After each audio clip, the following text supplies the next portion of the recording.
ওপাশ থেকে উত্তর আসার সুযোগ পেল না। তখনই চৌকাঠে পা রাখল ইয়াসির।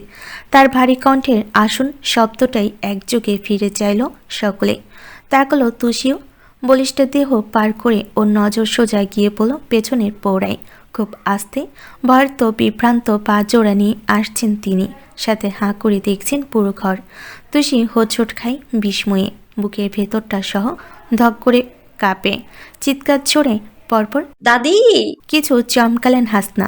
ভালো করে দেখতেও পারলেন না। তীরের বেগে এসেই বুকের ওপর হামলে পড়ল মেয়েটা।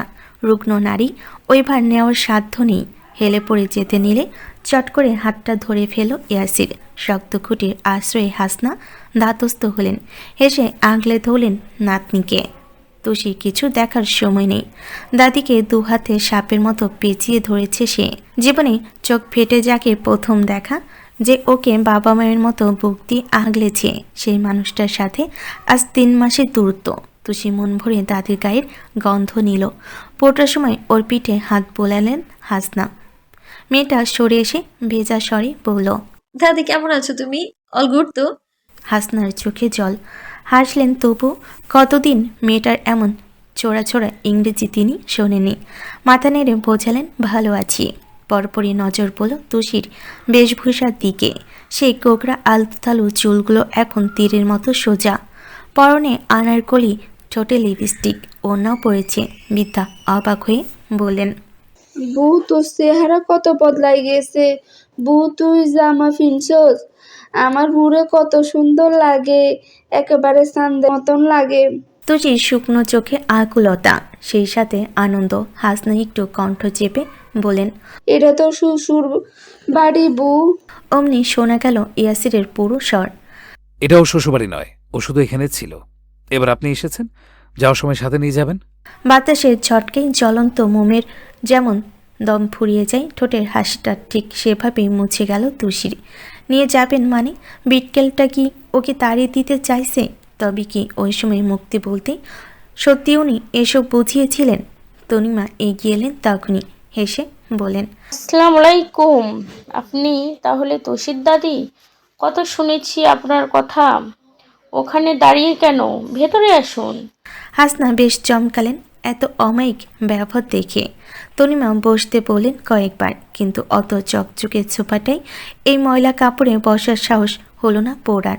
বিভ্রান্ত নজরে নাতির দিকে চাইলেন তিনি। তুষি বলল, বসো দাদি, কোনো সমস্যা নেই। Tushi here, no fear. Usha হেসে ফেল, হাসলো বাকিরাও। ইয়াসির ঠোঁট ফুলিয়ে শ্বাস ফেলে টি টেবিলের কাছে এলো। নিজে জগ তুলে পানি ঢালো গ্লাসে। তুষির ব্যাকুল চোখ, বারবার তার পানি ঘুরছে। পহেলিকার তাণ্ডবে ভীষণ ফাঁকা লাগছে মাথাটা। ইয়াসির সত্যি ওকে দাদির সাথে পাঠিয়ে দেবে না তো? তবে কি একটু আগে ভেবে রাখা তুষির ওসব ভাবনা অবান্তর ছিল? কেকটা কেবল শুধুই দায়িত্ববোধ। এতদিনে কি মানুষটার ওকে একটু মনে ধরেনি? সবে যে সারাক্ষণ বলে বেড়ায় তুষি দেখতে সুন্দর, এই সৌন্দর্য তবে ইয়াসিরকে এক ফোঁটাও কাবু করতে পারল না। হাসনা হাতটা টানলেন তখনই। বউ, আমার পাশে বুকের উত্তলতা চাপা দিয়ে ঠোঁটে হাসি টেনে বসলো মেয়েটা।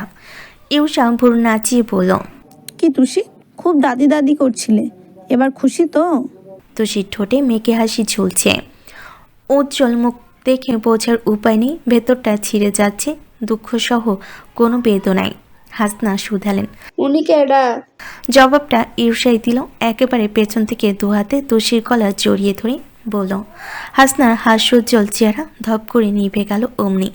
ঢোক গিলে এক পলক ঈর্ষাকে দেখে তুষির পানে চাইলেন। মুখের দোষা লোকাতে কেমন করে হাসলেন তাও। প্রসঙ্গ কাটাতে আঁচলের তলা থেকে বের করলেন স্টিলের টিফিন কেরিয়ারের ছোট্ট বাটিটা। কণ্ঠে প্রফুল্ল হওয়ার চেষ্টা। বউ, তোর লগে আমি সেমাই আনছি, খাবি না? খাবো দাদি। হাসনা সানন্দে বাটির ঢাকনা খুললেন। তখনই ওপাশে রান্নাঘর থেকে পায়ের সাথে বেরিয়ে এলেন রেহনুমা। তুষির মাথায় ছাপিয়ে হাসনার চোখ ঠিক সেখানে পড়ল। সঙ্গে সঙ্গে মুখের রং বদলে গেল তার। দৃষ্টি থমকালো, আটকে উঠল অন্তঃপট। কোত্থেকে আসতে পড়া বাজে যেন চৌচির হলো মাথাটা। বিদ্যর শীর্ণ হাত কাঁপে। দুম করে শ্যামের বাটি খসে পড়ে মাটিতে। স্টিলের ঝনঝন শব্দে সবার মনোযোগ ঘুরিয়ে এলো হেতাই। তুষি ভুরু গোছায় হতবুদ্ধি বনে মেঝেতে পড়ে যাওয়া বাটিটাকে দেখলো এক বল। জিভ নেড়ে কিছু বলতে পারল না। আচমকা জ্ঞান হারিয়ে গায়ের উপর ঢলে পড়লেন হাসনা। হাসনার এই জ্ঞান হারানোর ব্যাপারটা উৎসব আয়োজনে মুখরিত বাড়ির পরিবেশ বদলে দিয়েছে। উদ্বিগ্ন চিন্তিত প্রত্যেকে সমানে চোখে মুখে পানি ছেটাচ্ছেন তনিমা। রেহনুমা এমনিতেই কর্কশ স্বভাবের হলো মনের দিক থেকেই অতটাও খারাপ নন। বৃদ্ধ এক মহিলা জ্ঞান হারালো, তাও গায়ে নাকি খুব জ্বর। হাতের পায়েসটা এসে রেখে লাগাতার বাতাস করছেন তিনিও। অয়ন ফিরেছে কিছুক্ষণ হবে। স্টেথোস্কোপ দিয়ে বুকের গতি মাপছিল সে। প্রেশারও দেখেছে, একেবারে নিচের দাগে টিকটিক করছে কাঁটাটা। অয়ন আর চোখে তুলসীর পানি চাইল। কেমন উদ্ভ্রান্তের মতো করছে মেয়েটা। দাদির হাতে তালু ঘষছে, কখনো গাল চাপড়ে ডাকছে, দিশেহারার নাই বলছে, দাদি, ও দাদি, দাদি কি হলো তোমার? ওঠো না দাদি। অয়ন ফোঁস করে শ্বাস ফেল। সহসা প্রশ্ন ছুড়লেন শওকত। কেমন দেখলে? জ্বর 103, উইকনেস থেকেই জ্ঞান হারিয়েছে। কিন্তু এতক্ষণ হয়ে গেল এখনো তো ফিরছে না। দূরে চেয়ারে বসেছিল জয়নব, বলেন, বড় মামা একটু সরষের তেল গরম করে হাত পায়ে মালিশ করে দেখো। এই বয়সে শরীর এমনিই চলে না, তার উপর জ্বর বোধ হয় সেজন্যই। তনিমা মাথা নাড়লেন। নতুন কাজের মেয়েটা পাশেই ছিল, নিজেই বলল, আমি আনতাছি খালা। সব উদ্যোগে রান্নাঘরে পথ ধরল সে। রেহনুমা বলেন, ও অয়ন, এখন কি হাসপাতালে নিয়ে যেতে হবে নাকি? অবস্থা দেখে তো তেমনই মনে হচ্ছে ছোট মা। তুষি আতকে উঠল, গতি বাড়ল তার হাঁক ডাকের। গা ঝাঁকিয়ে বলল, ও দাদি, দাদি তোমার কি হলো দাদি? সেমাই খাওয়াবে না আমায়? ও দাদি। ইউষা পিঠে হাত বুলিয়ে বলল, তুষি শান্ত হও, কেঁদো না, সব ঠিক হয়ে যাবে। তুষি শুনল না। শক্তপোক্ত মেয়েটা দাদির শোকে গাল গলা ভিজিয়ে ফেলেছে প্রায়। ওই চপচপে মেয়েদুর মুখটা এতক্ষণ বিরক্ত হয়ে দেখছিল ইয়াসির। ধমকে উঠল এইবার, এইশ্বর, এত কাঁদছো কেন তুমি? এখানে তো কাদার কি আছে? তুষি মৃদু তেতে বলল, দেখতে পাচ্ছেন আমার দাদি অজ্ঞান হয়ে গেছে। এ সময় কাঁদবো না তো কি আপনার সাথে নাচবো আমি? ইয়াসির তাজ্জব বনে গেল। তড়িৎ ফুঁসে উঠলেন রেহনুমা। আচ্ছা অকৃতজ্ঞ মেয়ে তো তুমি। যে ছেলেটা নিজে গিয়ে তোমার দাদিকে নিয়ে এলো, তার সাথে এমন তেজ দেখাচ্ছ? তুষি নাক টানলো, হেসকি উঠেছে। অয়ন বলল, ছোট মা থামো প্লিজ, ওর মনের অবস্থা এখন ঠিক নেই, দেখছই তো। ভদ্রমহিলা আর কিছু বললেন না, মুখ পাকিয়ে হাত পাখার গতি বাড়ালেন। আপাতত ঘরে এসি চলছে না, হাসনার জ্বর দেখে বন্ধ করতে বলেছে অয়ন। এই সময় রোগীকে মেশিনের কৃত্রিম বাতাসের চেয়ে হাত পাখার বাতাস বেশ আরাম দেয়। তারপর পকেট থেকে ফোন বের করলো সে। ব্যস্ত গলায় বলল, আমি বরং অ্যাম্বুলেন্সটাকে নিতে যখন হবে দেরি করে লাভ নেই। তুরন্ত ওর হাতটা চেপে ধরল তুষি।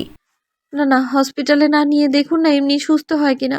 ওখানে নিলেই তো সুই দেবে। দাদি এসবে খুব ভয় পায়। তরঙ্গের নাই শান্ত নজরে ওই জায়গাটা দেখল অয়ন। তার হাতের উপর তুষির হাত। পরপর মৃদু হেসে বলল, আর রিল্যাক্স তোষি, আমি আছি তো, এত চিন্তা করো না। ইউষাও তাল মেলালো সাথে। সেটাই তো, প্লিজ তুমি আর কেঁদো না, না হলে এখন আমিও কেঁদে ফেলবো। সোফা সেটের ওই জায়গাটুকুতে তখন মানুষের ভিড়। বাড়ির লোকজনের সাথে অল্প বিস্তর অতিথিরাও রয়েছেন। সকলে উৎসুক হয়ে দেখছে সবটা। ইয়াসি এসে চেয়ারে বসলো। মৃত স্পৃহ চোখটা তুষির ওপর তখনও কেমন ফ্যাস ফ্যাস করে নাক টানছে দেখো। বিড়বিড় করলো বিরক্তিতে, এ নাকি আবার স্ট্রং। দাদি অজ্ঞান হতেই কেটে কেটে ভাসিয়ে ফেলেছে। এ আবার নাকি কুস্তিও জানে। সাইফুল এতক্ষণে নিচে এলেন, দাঁড়ালেন ভাইয়ের পাশে। সোফায় ঘেরা জটলা দেখে বললেন, কি হয়েছে ভাইজান? তুষির দাদি এসেছিল, এসে অসুস্থ হয়ে পড়েছে। সে কি, এখন কি অবস্থা? বলতে বলতে ওই পথে তাকলেন তিনি। হাসনার চোখ বন্ধ, মাথা তুষির কলে। অথচ শীর্ণ মুখখানা দেখে কেমন করে কপাল কুঁচকে ফেলেন সাইফুল। অনেক হাসপাতালে কল করে অ্যাম্বুলেন্স পাঠাতে বলল। তনিমা গরম তেল অনেক আগে হাসনার হাতে পেয়ে মালিশ করতে নিয়েছেন। এর বেশ কিছুক্ষণ পর নড়েচড়ে উঠলেন বৃদ্ধা। চোখের পাতা পিটপিট করতে দেখে তটস্থ হয়ে তাকলো সবাই। তুষি অধৈর্য চিত্রে ডাকলো, দাদি, দাদি, দাদি শুনছো? এই যে আমি দাদি, দেখো না আমাকে, এই তো আমি। হাসনাকে দেখে মনে হলো বন্ধ চোখ আলাদা করা যেন সব থেকে কষ্টের। আস্তে ধীরে সময় নিয়ে তাকলেন তিনি। তুষি চোখ মুছল। এতক্ষণে তার প্রাণ ফিরল যেন। নাতনির চটচটে চেহারা দেখে অবাক হলেন হাসনা। তুষি তো সহজে কাঁদে না, আজ কাঁদছে কেন? ইস, ওনার জন্য বুঝি মেয়েটা এত ভালোবাসে তাকে। হাতটা বাড়িয়ে বলেন, আমারে একটু খাওয়াবি বউ? তুষি আর তনিমা ধরে ধরে হাসনাকে শোয়া থেকে বসালেন। কুশন রাখলেন পিঠের কাছে, কিন্তু বৃদ্ধার মুখের হাসি মনের শান্তি দীর্ঘক্ষণ রইল না। রেনুমাকে দেখেই ধপ করে নিভে গেল আবার। ভদ্রমহিলা শুধালেন, এখন কেমন লাগছে আপনার? ঠিক আছেন? এই শরীর নিয়ে এতটা পথ কেন এসেছিলেন বলুন তো? আপনার নাতিকে তো আর আমরা খেয়ে ফেলছিলাম না। ইউষা হতাশ চিত্রে মাথা নাড়ল দুপাশে। এত কিছুর মধ্যে মায়ের তেরা কথা গেল না, কিন্তু হাসনা নিরুত্তর। ঢোক গিলেন চোখ নামিয়ে। তুষি টের পেল তার মুঠোয় ধরে রাখা দাদির হাতটা কাঁপছে খুব। উদ্বিগ্ন হয়ে বলল, দাদি এত কাঁপছো কেন তুমি? শীত করছে দাদি? হাসনার চোরা নজর তখনও রেনুমাতে ঘুরছে। টলমলে দেহ কপালে দরদর করছে ঘাম। ফ্যাস ফ্যাস করে বলেন, একটু পানি? তুষি উঠতে নিলে তনিমা ব্যস্ত হয়ে বলেন, আমি নিয়ে আসছি। ইয়াসিরের কপাল বেঁকে বসলো। চোখ ছোট করে লক্ষ্য করলো কিছু। তুষির দাদির বারবার ছোট মাকে দেখছে কেন? চেহারায় এত ভয় বা কিসের? তনিমা পানি দিলে ঠকঠকে আঙ্গুল বাড়িয়ে ধরলেন হাসনা। মুখে তুললেন কোনো রকম, মাঝে বার কয়েক ভীত চোখে দেখলেন রেহনুমাকে। ইয়াসিরের খটকার দৌড়ে এবার জল টোকা পড়ল। ঠোঁট কামড়ে উঠে দাঁড়ালো সে। ঠিক তখনই তাজা বিস্ফোরণের মতোই প্রশ্ন ছুড়লেন সাইফুল। আচ্ছা, আপনাকে আমার চেনা চেনা কেন লাগছে বলুন তো? কোথাও যেন দেখেছি। হাসনা পানিটা মুখে নিয়েছিলেন সবে, অমনি তার তালুতে পৌঁছে গেল। কেসে উঠলেন মুখ কাঁপিয়ে। আঙ্গুল খসে গ্লাস পড়তে নিলে তড়িঘড়ি করে হাত পেতে ধরে ফেলল তুষি। উৎকণ্ঠিত কণ্ঠে আওড়ালো, তোমার কি আবার শরীর খারাপ করছে দাদি? হাসনা জবাব দিলেন না। আঁচল দিয়ে মুখের ঘাম মুছলেন। আমতা আমতা করে বলেন, আমারে আমারে আমারে কেমনে দেখবেন? আমি তো বস্তিতে থাই। ওসব জায়গায় কি আপনারা যান? না না, সত্যি ভীষণ চেনা চেনা লাগছে। মনে হচ্ছে ভাবতে গিয়ে সচকিত হলেন সাইফুল। সবেকে বলেন, আপনি নূরনগর হাসপাতালের সেই আয়ানা? হাসনার বুকটা স্যাঁত করে উঠল। ফুসফুসের কোণে আটকে পড়ল শ্বাস। রেনুমা বিস্মিত হয়ে বলেন, নূরনগর হাসপাতাল, যেখানে আমাদের মেয়েরা হয়েছে। সাইফুলের গলার জোর ভালো। হ্যাঁ, ওই রাতে যে আয়া ডিউটিতে ছিল, এনার সাথে তার খুব মিল। হাসনার চোখ মুখ ফ্যাকাশে হয়ে আসছে। তুষি বলল, কিন্তু আমার দাদি তো হসপিটালে কাজ করে না, লোকের বাড়ি কাজ করে। আর ওই জায়গাটা কোথায়? আমরা তো শুরু থেকে ঢাকাতেই থাকি। আপনার বোধহয় কোথাও ভুল হচ্ছে। ইউষা বলল, না না, এতটা ভুল হওয়ার কথা না। আমার তো একবার কাউকে দেখলে মনে থাকে। আমার স্পষ্ট মনে আছে একজন আয়া ছিল ওইখানে, ঠিক ওনার মতোই দেখতে ছিলেন উনি। আম্মা, ভাইজান, আপনাদের মনে পড়ে যখন আমাদের মেয়ে চুরি হলো, ওই আয়াকে আর খুঁজে পাওয়া যাচ্ছিল না? সবাই সন্দেহ করেছিল ওই আয়াই চুরি করেছে। ভাইজান, আমি ফোনে বলেছিলাম আপনাকে, মনে নেই আপনার? শকত বিভ্রান্ত চিত্রে জিভে ঠোঁট ভেজালেন জয়নব। বললেন, হাসনার মুখে রক্ত নেই। যুক্তিতর্ক খণ্ডাবেন সেই কণ্ঠে সেই জোরটাও যেন আসছে না। তুরন্ত আচমকা উদয় হওয়া দূতে নাই বিদ্যার সামনে এসে দাঁড়ালো ইয়াসির। তীক্ষ্ণ কঠোর গলায় শুধালেন। হাসনার বুকে ধস নামলো। ভেতরটা কেঁপে উঠল গতিতে। হাঁসফাঁস করে বললেন, আমি কিছু জানি না, আমি কিছু করি নাই। ইয়াসিরের স্বরে নম্রতা নেই, না আছে একটুখানি প্রশ্রয়। প্রস্তরের ন্যায় শক্ত মুখে বলল। তুষি আশ্চর্য হয়ে বলল, আপনি আমার দাদির সাথে এমন কেন করছেন? ইয়াসির ধমকে উঠল, চুপ চুপ করে বসে থাকো তুমি। শওকতের মেজাজ খারাপ হলো। বিড়বিড় করে বলেন, শুরু হয়ে গেছে এর পুলিশগিরি। যাকে তাকে যখন তখন আসামি বানিয়ে দেয়। তনিমা বলেন, স্বার্থ কি করছিস কি? উনি আমাদের বাসার মেহমান। ইয়াসির চড়া কণ্ঠে বলল, কিন্তু আমার তো মনে হচ্ছে অন্য কিছু। আচ্ছা ছোট মা, ওই হাসপাতাল থেকে তোমাদের মেয়ে চুরি হয়েছিল না? কোনোভাবে সেই চুরির সাথে এই মহিলাই জড়িত নয় তো? হাসনার চেহারা লাশের মতো সাদা হয়ে গেল। চোখ যেন ঠিক রাশার জোগাড়। কিন্তু চটে গেল তুষি। দুম করে উঠে ইয়াসিরের মুখোমুখি দাঁড়ালো। কড়া কণ্ঠে বলল, দেখুন, আপনি আমাকে যা ইচ্ছে হয় তাই বলেছেন, আমি মেনে নিয়েছি, কিন্তু আমার দাদিকে নিয়ে কোনো উল্টাপাল্টা কথা নয়। এই চোটপাট ইয়াসিরের উপর তেমন প্রভাব ফেল না। ঠিক তুষির কপালে দু আঙ্গুল ঠেকিয়ে এক ধাক্কা মারল। সঙ্গে সঙ্গে ধপ করে আগের জায়গায় বসে পড়ল মেয়েটা। চাইল হতবুদ্ধি হয়ে ইয়াসির ভনিতাহীন বলল, এতদিনে নিশ্চয়ই বুঝেছ ইয়াসির আপনার কারো কথায় চলে না, কারো কথা শোনে না। তোমাকে একবার চুপ করতে বলেছি, সো কিপ ইওর মাউথ শাট।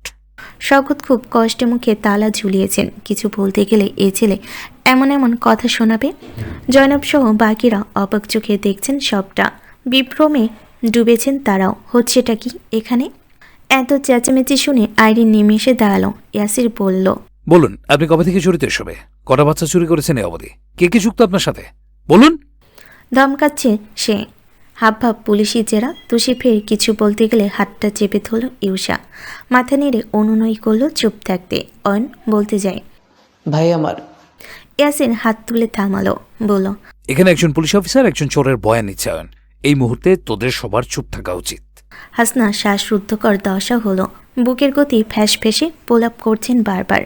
আমি কিছু জানি না, আমি কিছু করি নাই। ঘাড় নাড়ল ইয়াসির।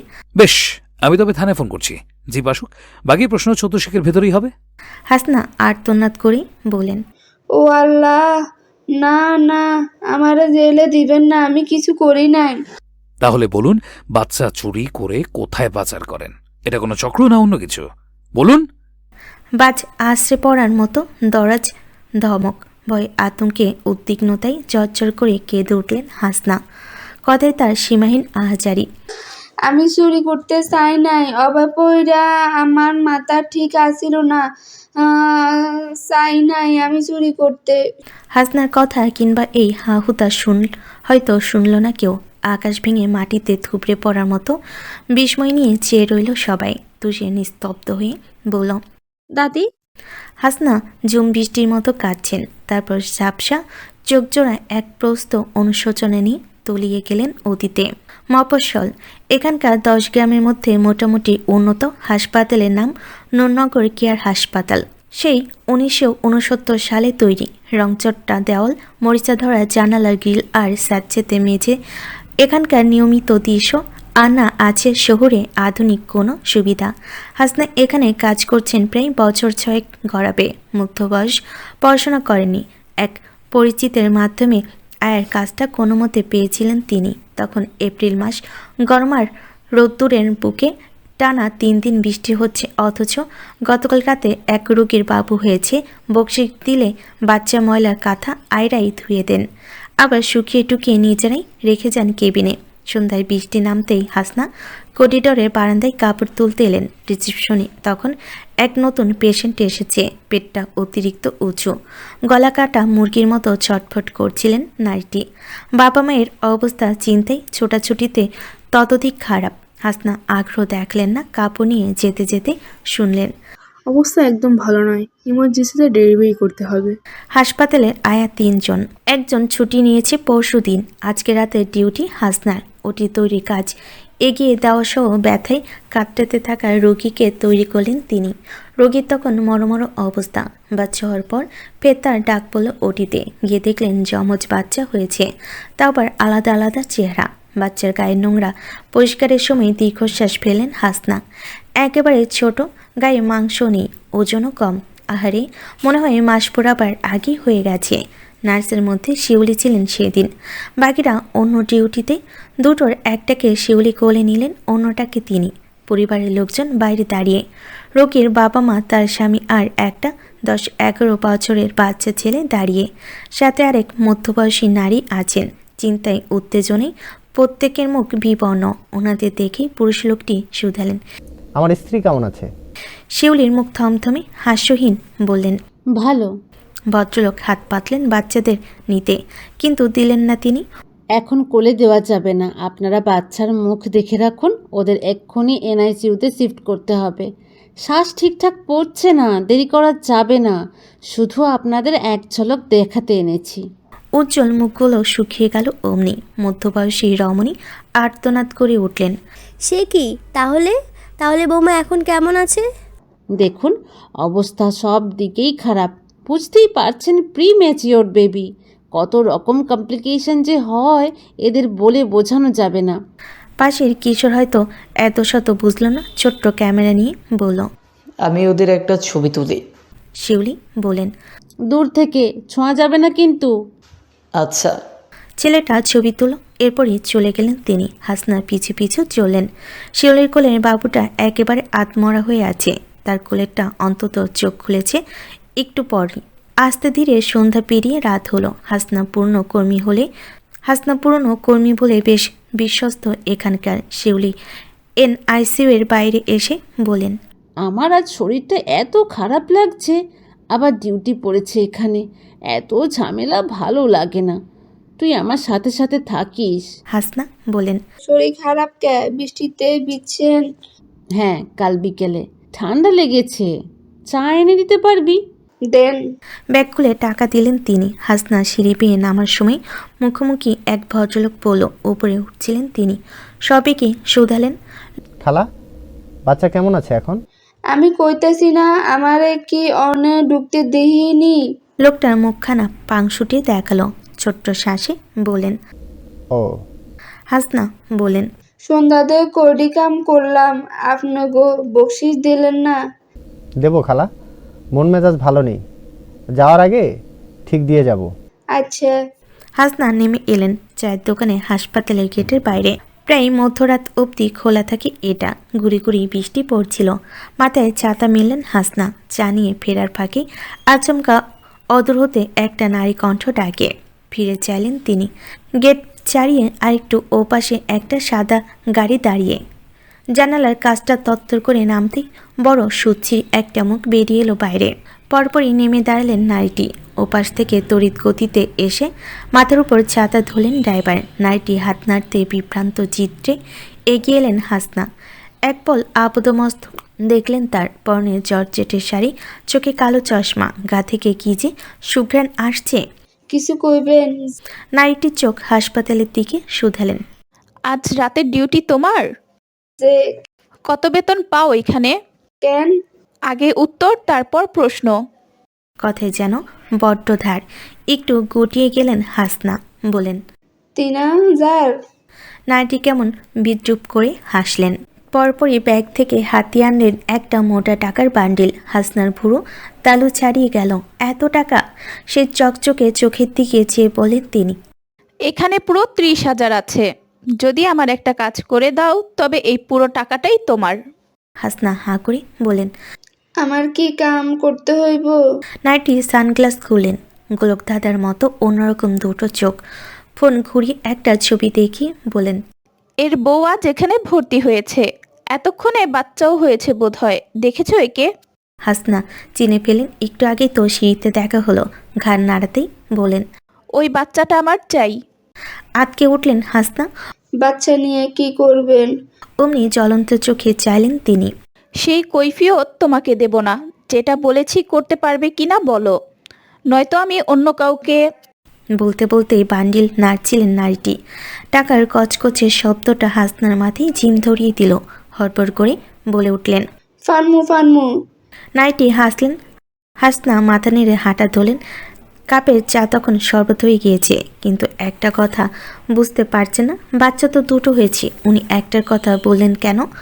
চায়ে চুমুক দিতে নাক কুচকে ফেলেন শিউলি। কি চা এনেছিস? এ তো পুরা পানি হয়ে গেছে। এই চা খেলেও যা, না খেলেও তাই। বৃষ্টি পড়ে আমার কি দোষ? হতাশ চিত্রে কাপ রেখে দিলেন শিউলি। হাসনা কাছের এপার থেকে উকিয়ে দিয়ে বাচ্চা দুটোকে দেখলেন। এখান থেকে কোনটা নেবেন বুঝতে পারছেন না এখনও। ঘড়িতে রাত 12টা ছড়িয়েছে। মফস্বলে এই রাতই যেন অনেক।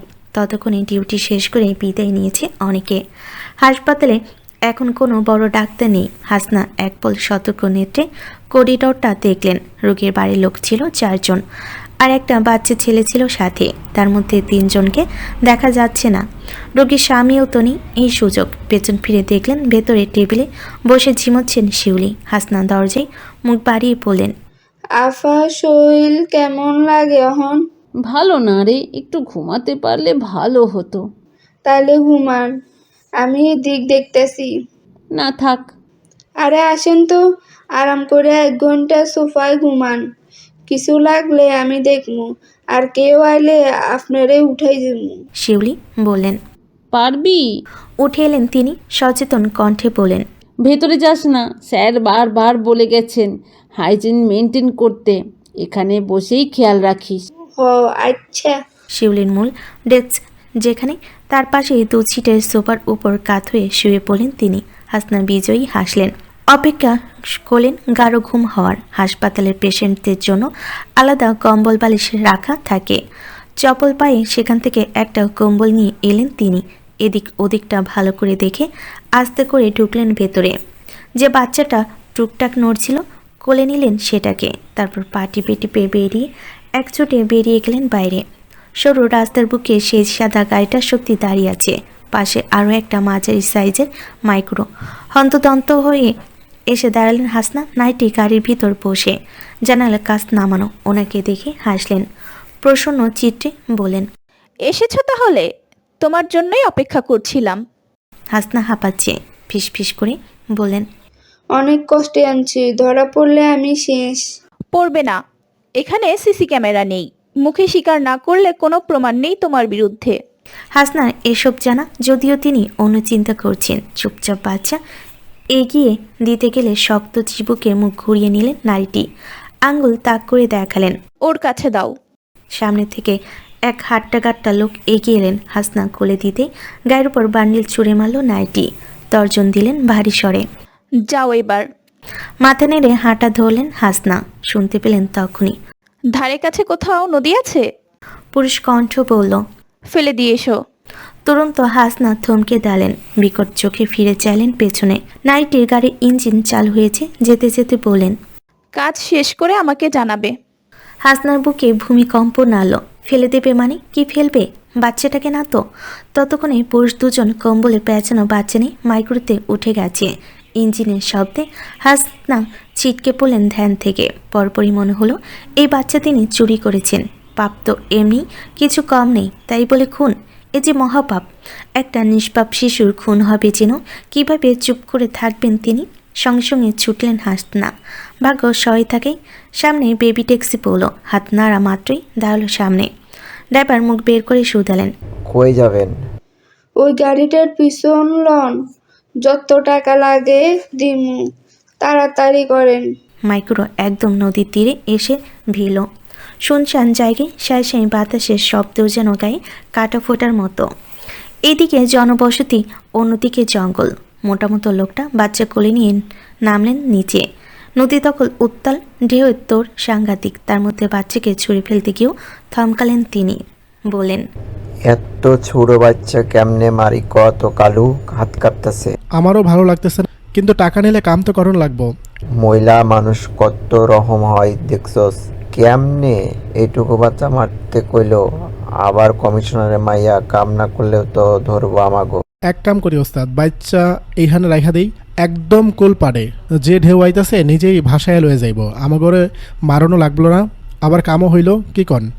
এটা ভালো বুদ্ধি। কোল থেকে নামিয়ে বাচ্চাটাকে তীরে রেখে দিলেন তিনি।